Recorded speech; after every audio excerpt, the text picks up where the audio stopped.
Hello and welcome back to Lisa Moss Medicare. Now, I just have to say that I am a licensed agent. I don't work for the federal government and I don't work for the Department of Medicare. I'm licensed with all the different companies in my area. Oh, looks like I have a little problem with my Facebook. Let's see what's going on here. So, not quite sure what's going on, but I don't know, we're gonna just keep going. Anyway, um, so today we're gonna talk about three big issues with Medicare. And I wanna give a shout out and a thank you to the Medicare School for their information. I'm always inspired by him and he really gives great information. And some of this information I received from him. So I want to give a shout out to you for it and thank you for that. All right, so what's happened to the Medicare industry? We want to figure out some of the issues that are happening. Let's go back though and give you a little rendition of Medicare. So Medicare started in 1965. Lyndon Johnson signed Medicare into law and it became implemented and active in 1966. Now, when it first became active, there were only Medigap plans lots. So there was Medicare A and B, and then you could purchase a separate Medigap or Medicare supplement plan. And that's all they had back in 1966. And this stayed until 1997. So about 30 years until they passed the Balanced Budget Act. This was where private healthcare, private insurance companies got involved, and they called it Medicare Choice. This was when it was first introduced, and it was called Medicare Choice instead of Medicare Advantage. The name didn't change until 2003, and they changed it from Choice to Advantage, and it was a replacement plan, like a coordinated care plan. And that's what we're seeing today too, is these private insurance companies are coordinating all your care together.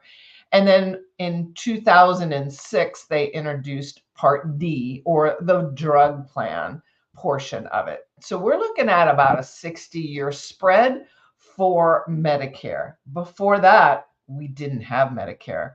So it only started in our country in 1966. Today, let's fast forward to today in 2024 as we're speaking. There's 70 million rather people involved in Medicare. Now, 10% of those only have A and B. So it pays 80%, but they don't have a Medigap plan and they don't have a Medicare Advantage plan, only A and B. So they'll be responsible for that other 20%. About 40% of those 70 million have a Medicare supplement plan or Medigap plan that we call them. And they're the ones that are lettered A, B, C, G, D, F.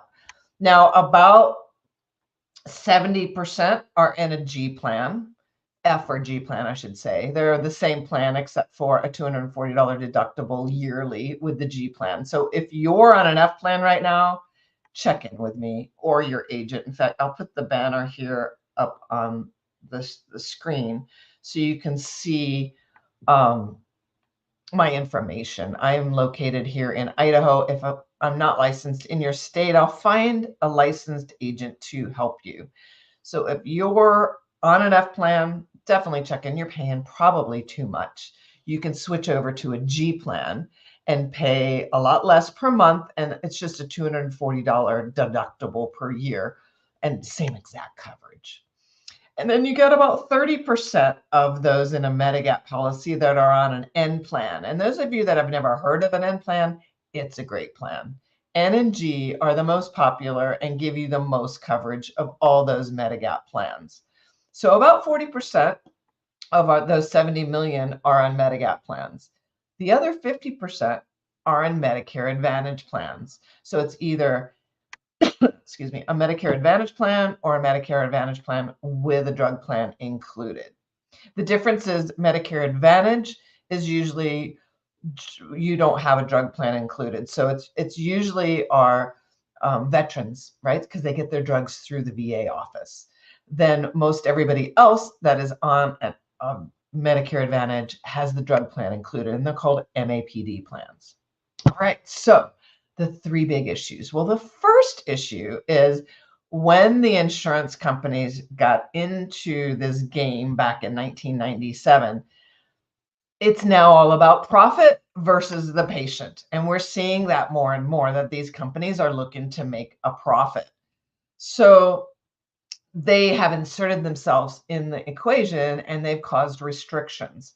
So they have what's called pre-authorizations. If you're going in for a major surgery, your doctor will prescribe that. But if you're on a Medicare Advantage plan, then the company has to give the final okay. They have to pre-authorize it.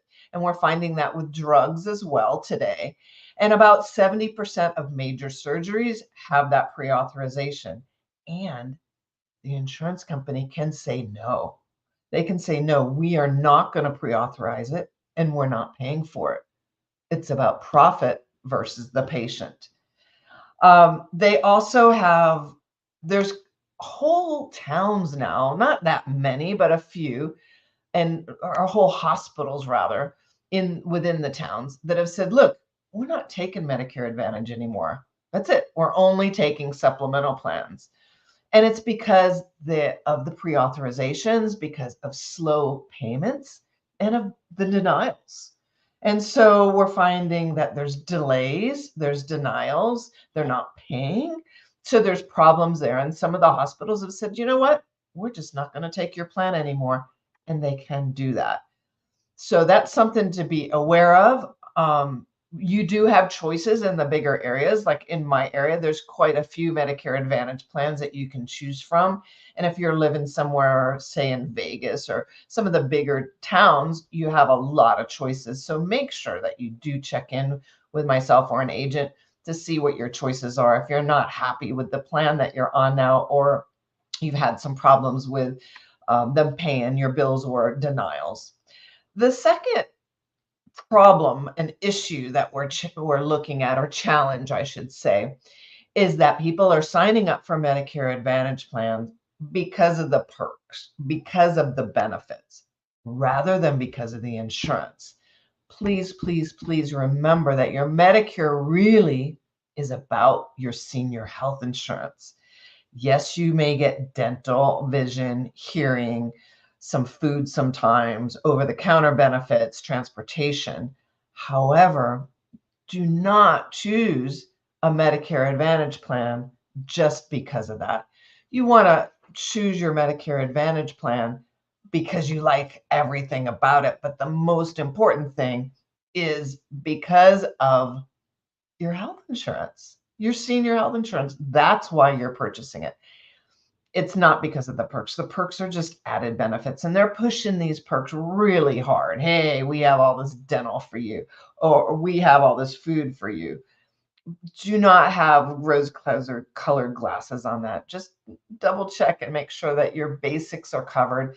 And we're going to find some changes, and that's the third thing coming up that are as challenging with Medicare is it's hard to switch plans. If you do not take a supplemental plan in the very beginning, that first 7 months that you take Medicare, it may be hard to switch from a Medicare Advantage plan back to a supplemental plan.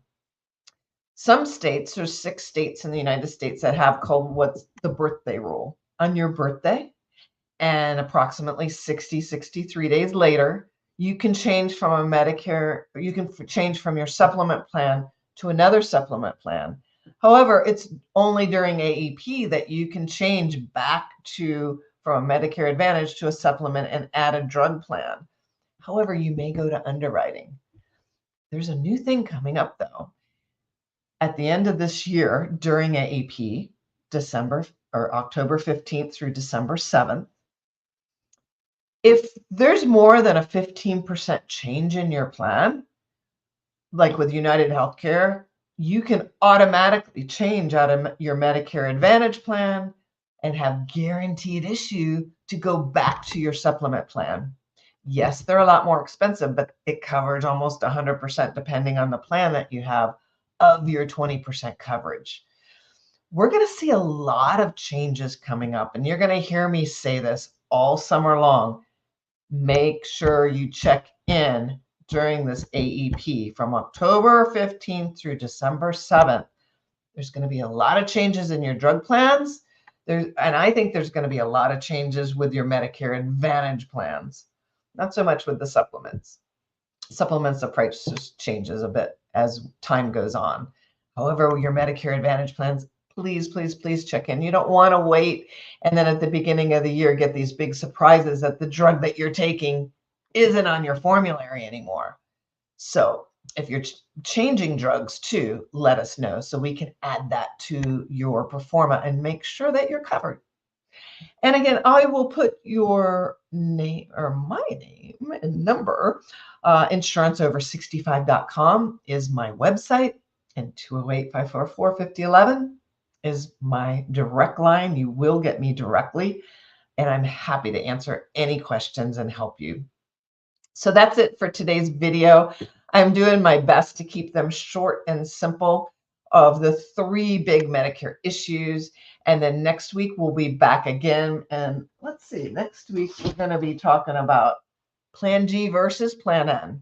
So that's a big deal. A lot of people are on Plan G, but they don't even know what Plan N's about. So tune in again next week. We will be here at Lisa Maas Medicare.